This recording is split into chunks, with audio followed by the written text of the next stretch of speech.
Vous êtes-vous déjà arrêté pour penser que la plupart de vos choix ne sont peut-être pas vraiment les vôtres? Cela peut paraître étrange, mais réfléchissez-y.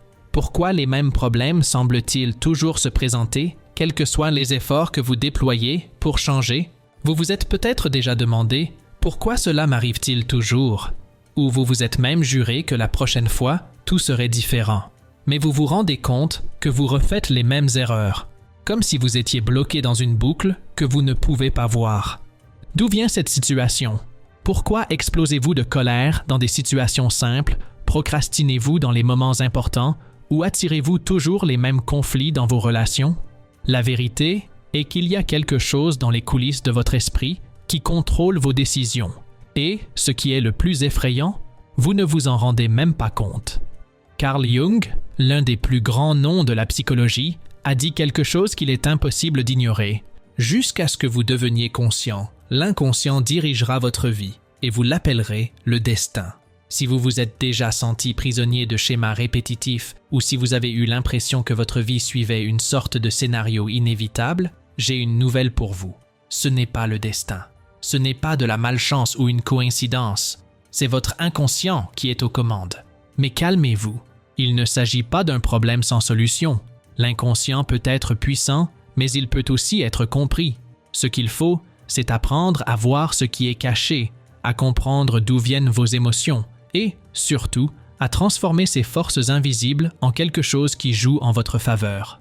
Maintenant, dites-moi, avez-vous déjà remarqué que certains moments de votre vie semblent échapper à votre contrôle, comme si quelque chose de plus grand prenait les rênes? Cela peut paraître effrayant, mais et si vous pouviez découvrir ce qui se passe réellement? De plus, que se passerait-il si, au lieu d'être contrôlé par ce qui est caché, vous preniez votre vie en main? Ces réponses sont plus proches que vous ne le pensez. Avez-vous déjà entendu parler de la métaphore de l'iceberg? Imaginez que votre esprit est comme un iceberg flottant dans l'océan.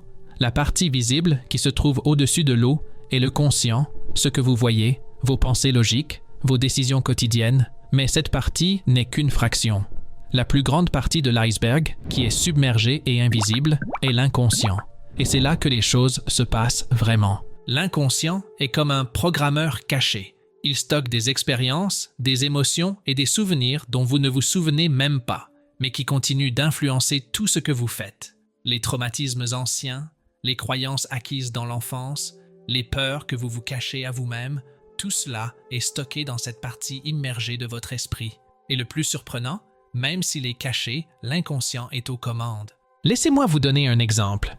Pensez à un enfant qui a grandi en entendant que l'argent, c'est pour les gens avides. Ce concept est stocké dans son inconscient comme une programmation invisible. Lorsque cet enfant grandit, il peut avoir des problèmes financiers, éviter le succès sans même se rendre compte de la raison. Ce n'est pas qu'il l'ait choisi consciemment. C'est son inconscient qui agit en coulisses, sabotant toute chance de prospérité parce que, au fond de lui, il croit que l'argent est une mauvaise chose. Autre exemple, imaginez que vous vous engagiez dans une nouvelle relation. Au début, tout semble parfait, mais très vite, les mêmes conflits apparaissent. Vous pensez que c'est la faute de l'autre, mais en fait, vous répétez un schéma qui vient de votre inconscient. Il se peut que quelque chose dans le passé, peut-être dans l'enfance, peut-être dans un traumatisme antérieur, ait façonné la façon dont vous réagissez dans les relations. C'est comme si le même scénario se répétait sans cesse. Carl Jung l'a brillamment expliqué en disant « Ce que vous n'amenez pas à la conscience se manifeste dans votre vie comme un destin. » Et savez-vous ce qui est le plus effrayant? Cette partie immergée de l'esprit ne se repose jamais. Elle est toujours active, toujours en train de façonner vos décisions. Vous pouvez penser que vous avez le contrôle, mais en réalité, c'est comme si vous étiez assis sur le siège passager pendant que l'inconscient conduit. Et cela va au-delà des traumatismes ou des souvenirs refoulés. L'inconscient influence également vos émotions. Par exemple, vous connaissez cet accès de colère qui vous envahit dans des situations apparemment anodines, ou cette peur irrationnelle d'essayer quelque chose de nouveau, même si l'occasion semble parfaite. Tout cela provient de déclencheurs inconscients, des réponses automatiques qui se déclenchent sans que l'on s'en rende compte. Pour Carl Jung, la seule façon de reprendre le contrôle de sa vie est de mettre en lumière ce qui est caché. Le problème, c'est que l'inconscient ne donne pas ces informations sur un plateau. Il communique subtilement, par le biais de symboles, de rêves et de schémas répétitifs. C'est comme s'il vous envoyait constamment des messages pour attirer votre attention. Pensez maintenant à des situations qui semblent se répéter dans votre vie. Il peut s'agir d'un modèle de comportement, comme le fait de remettre à plus tard les moments importants. Il peut s'agir d'une émotion récurrente, comme l'anxiété dans des situations spécifiques. Ou même de mauvais choix, comme le fait d'insister sur des relations qui vous blessent. Ces schémas sont des signes que l'inconscient essaie de vous dire quelque chose. Et voici une question importante. Prêtez-vous attention à ces signes? Lorsque vous commencez à observer ces schémas, c'est comme si vous braquiez une lampe de poche sur la partie immergée de l'iceberg. Peu à peu, vous commencez à vous rendre compte que ce qui semblait être une malchance ou une coïncidence a en fait une origine. C'est le premier pas vers la sortie du pilote automatique et la reprise du contrôle. Mais ce n'est que le début. Il existe des forces encore plus profondes qui influencent votre comportement. Des forces qui vont au-delà de ce qui vous appartient en propre. C'est ce dont nous allons parler maintenant. Ce contenu vous fait-il réfléchir et éveille-t-il de nouvelles façons de penser? Si oui, cliquez sur le bouton Super Thanks juste en dessous de la vidéo. C'est une façon de dire merci et de m'aider à apporter plus de contenu comme celui-ci à ceux qui ont besoin de réfléchir sur la vie. Avez-vous déjà remarqué que certaines choses chez les autres peuvent nous irriter profondément? L'arrogance, l'égoïsme, la façon d'agir ou même de parler de quelqu'un? Ce qui est curieux, c'est que souvent, ce qui nous dérange chez les autres a moins à voir avec eux qu'avec nous. Carl Jung appelait cela la projection. C'est comme si vous rejetiez ce que, au fond de vous, vous ne voulez pas admettre à propos de vous-même. C'est l'ombre. L'ombre est tout ce que vous refoulez, rejetez ou cachez à propos de vous-même. Ce sont les émotions que vous préférez ne pas ressentir, les traits de caractère que vous jugez inacceptables et même les impulsions qui vous semblent incontrôlables. C'est comme une partie de votre esprit que vous avez enfermée dans une pièce sombre et dont vous prétendez qu'elle n'existe pas. Mais voilà le problème. Ce que vous ignorez de vous-même ne disparaît pas. Au contraire, il grandit. Et plus vous refoulez l'ombre, plus elle vous contrôle. Laissez-moi vous donner un exemple simple. Imaginez une personne qui passe son temps à critiquer l'orgueil des autres. Un tel est arrogant, un tel ne pense qu'à lui. Mais en réalité, cette personne a aussi envie de reconnaissance et ne peut pas l'admettre. Elle projette donc son ombre sur les autres. Pensez maintenant à vous. Vous est-il déjà arrivé que quelqu'un vous critique ou vous dise quelque chose qui vous a profondément irrité? Vous savez, cette remarque qui vous touche au plus profond de vous-même et vous fait réagir, parfois de manière disproportionnée? C'est vrai. Souvent, c'est parce que cette critique a touché exactement la partie de vous que vous essayez de cacher. Mais l'ombre n'est pas seulement constituée de défauts ou de peurs. Elle contient aussi des talents, des désirs et des forces que vous avez enfouis par peur, par honte ou par commodité.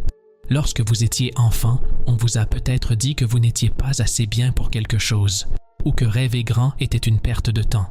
Vous avez donc enfoui ces aspects de votre personnalité dans l'ombre. Et vous savez ce qui est le plus ironique? L'ombre ne disparaît pas, mais elle trouve des moyens de se manifester. C'est pourquoi il vous arrive de perdre votre sang-froid, de saboter une opportunité ou de faire quelque chose qui ne vous ressemble pas. Ce n'est pas que vous ayez perdu le contrôle. C'est l'ombre qui a pris le dessus. Selon Jung, l'ombre est la partie de nous-mêmes que nous ne voulons pas être, mais qui vit néanmoins en nous. C'est pourquoi il est dangereux d'ignorer l'ombre. C'est comme balayer la saleté sous le tapis et prétendre que tout va bien. Mais à un moment ou à un autre, l'ombre apparaîtra, et généralement au moment où vous vous y attendez le moins. Pensez par exemple aux personnes qui semblent calmes, équilibrées et en contrôle, mais qui explosent soudainement pour des raisons insignifiantes. C'est l'ombre qui s'éloigne. Mais voici la bonne nouvelle. L'ombre n'est pas votre ennemi. Lorsque vous apprenez à la reconnaître et à l'intégrer, elle cesse d'être une chose qui vous contrôle et devient un élément précieux de votre identité. Vous voulez un exemple pratique? La prochaine fois que vous vous sentirez en colère, au lieu de la refouler ou de réagir impulsivement, arrêtez-vous un instant et demandez-vous « Pourquoi cela me dérange-t-il autant? Quelle partie de moi est touchée ici ?» Ce simple exercice de perception de soi peut révéler des réponses surprenantes. L'écriture est un autre outil puissant.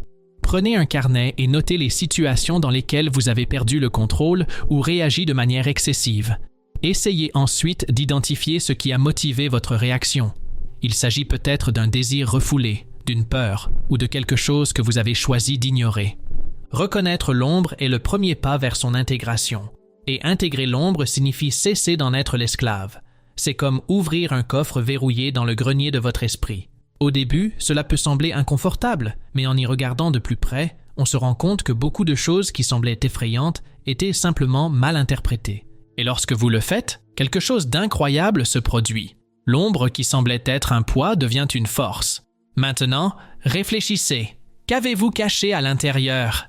Quels talents, désirs ou émotions sont enfermés dans l'ombre, attendant d'être reconnus? Dans le point suivant, nous parlerons de quelque chose d'encore plus profond. Car, au-delà de l'ombre personnelle, il y a quelque chose qui vous dépasse.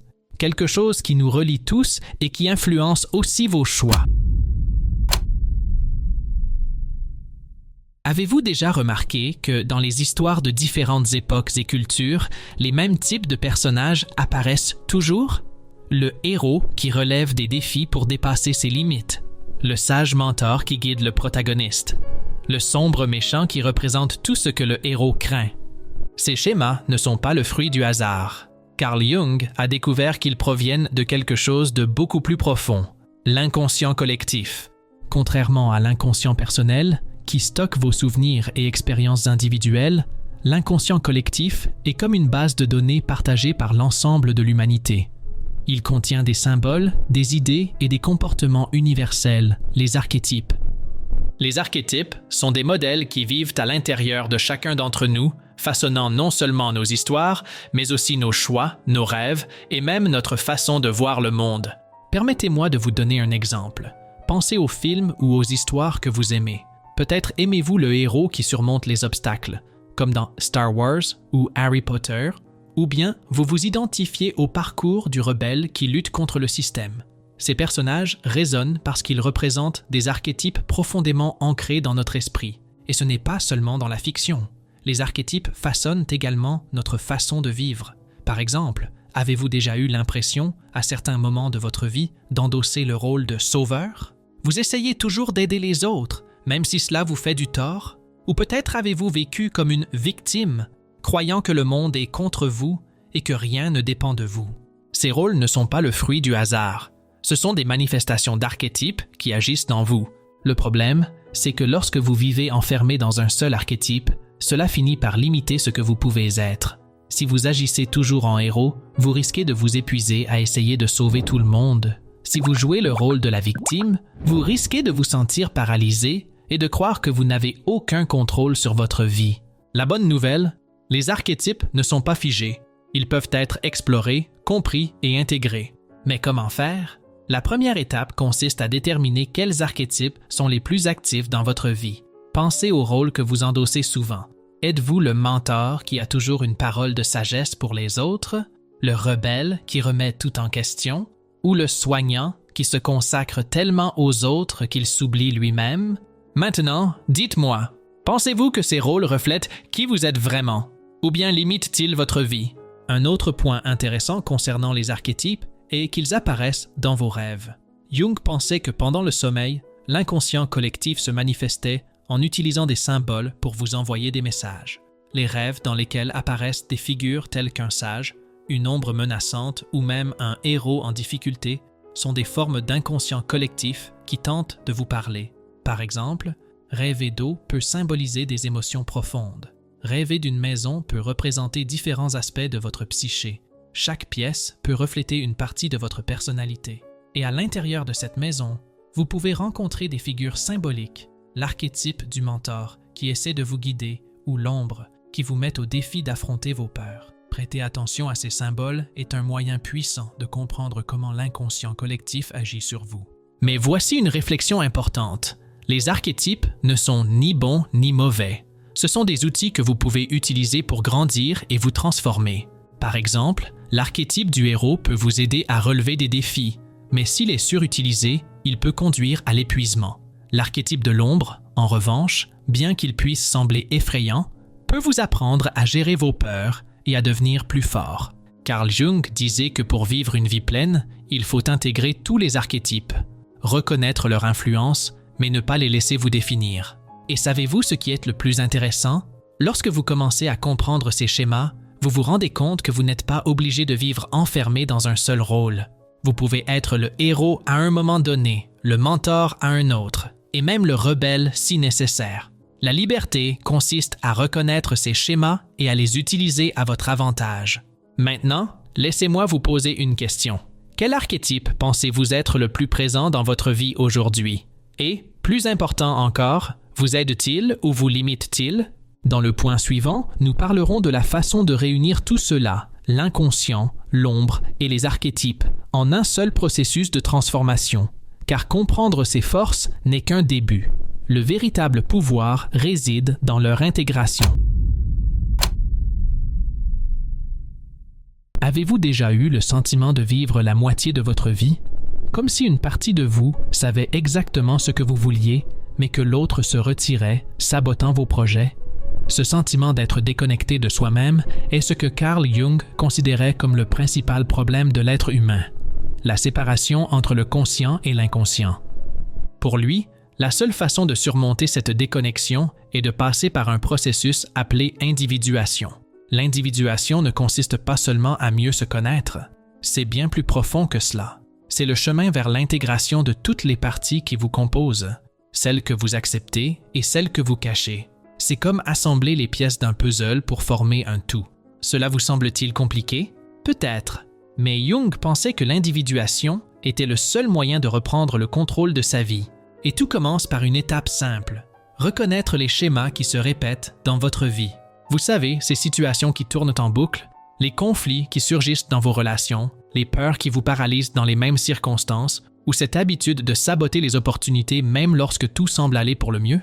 Ces schémas ne sont pas des coïncidences. Ce sont des messages de votre inconscient qui tentent d'attirer votre attention sur quelque chose que vous n'avez pas encore résolu. Voici un exercice pratique. Prenez un moment pour observer votre vie. Prenez un carnet et notez les situations qui vous reviennent le plus souvent.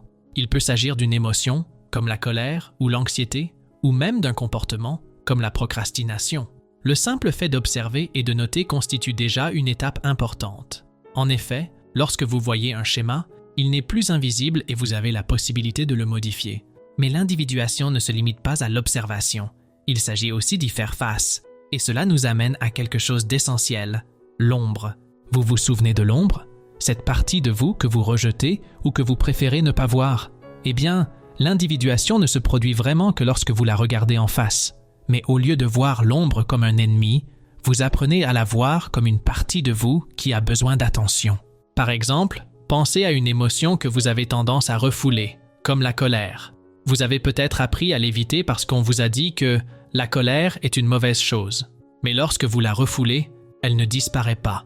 Elle trouve d'autres moyens de se manifester, souvent de manière incontrôlée. Imaginez maintenant qu'au lieu de lutter contre cette émotion, vous commenciez à comprendre ce qu'elle essaie de vous dire. C'est peut-être le signe que vous devez fixer des limites, ou que quelque chose dans votre vie ne fonctionne pas comme prévu. C'est le pouvoir de l'individuation. Transformer ce qui semblait être un problème en une opportunité de croissance. Un autre point important est de reconnaître que l'individuation ne consiste pas à se débarrasser de l'inconscient, de l'ombre ou des archétypes. Au contraire, il s'agit d'accepter qu'ils font partie de ce que vous êtes et d'apprendre à vivre en équilibre avec tout cela. Carl Jung disait que tant que vous luttez contre des parties de vous-même, ces parties vous contrôlent. Mais lorsque vous les intégrez, elles deviennent des forces en votre faveur. Et vous savez ce qui est le plus intéressant? L'individuation n'est pas quelque chose qui se produit d'un seul coup. C'est un voyage continu.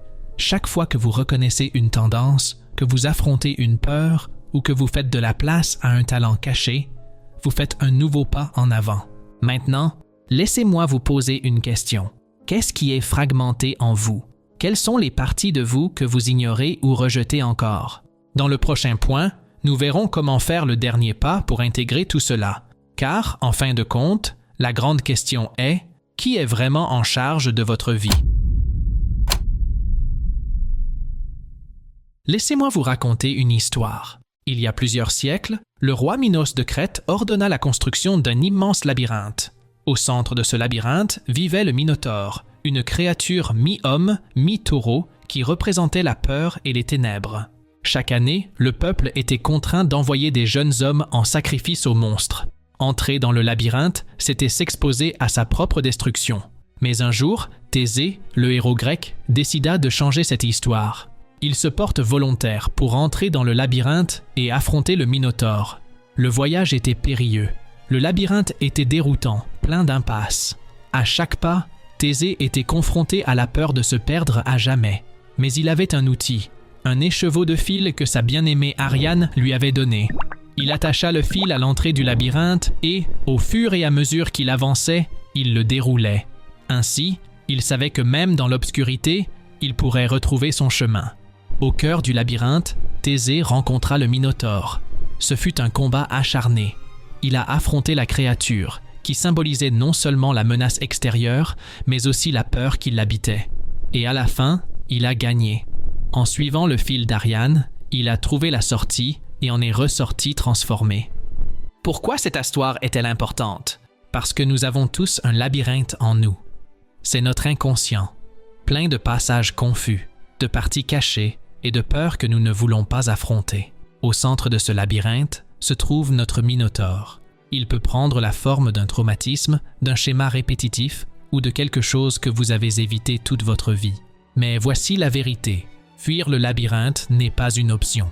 Plus vous évitez d'y entrer, plus le Minotaure contrôle votre vie. Carl Jung a dit « Ce que vous n'amenez pas à la conscience se manifeste dans votre vie comme un destin. » Et c'est exactement ce qui se passe. Tout ce que vous évitez, tout ce que vous balayez sous le tapis, grandit et prend le dessus. L'inconscient prend les rênes, vous met en pilote automatique et vous commencez à vivre comme un spectateur de votre propre vie. Mais voici la bonne nouvelle.